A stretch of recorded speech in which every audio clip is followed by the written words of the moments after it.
আমার কোনো কিছু করার ছিল না। তিনজনই কি এক ঘরে থাকবে নাকি? না না, ঠিক বাবা এসব কি বলতো? তিনজন এক রুমে থাকবো কেন? ও থাকবে এই রুমে আর ও থাকবে এই রুমে, মাঝখান রুমে আমি থাকবো।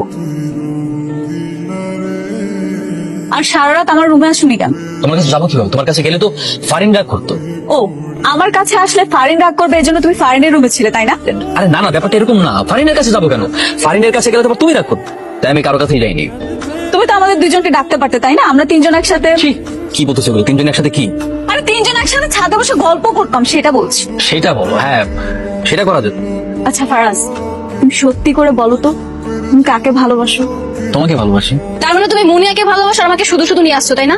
আরে না না না, ব্যাপারটা ওরকম না। তোমরা শুধু শুধু ভুল বুঝছো। দেখো, তোমরা দুজনই আমার বউ, দুজনেরই আমার প্রতি অধিকার আছে। শুধু শুধু মন ছোট বাবা। তোকে রুটি বানাতে বলেছিল, তুই রুটি বানাচ্ছিস কেন? বোমা, তুমি কেন ওই সাত সকালে কিচেনে আসলে বলো তো? হ্যাঁ, তুমি ঘরে যাওয়ার ডাকাতের মেয়েটাকে পাঠিয়ে দাও, ও নাস্তা তৈরি করবে, যাও।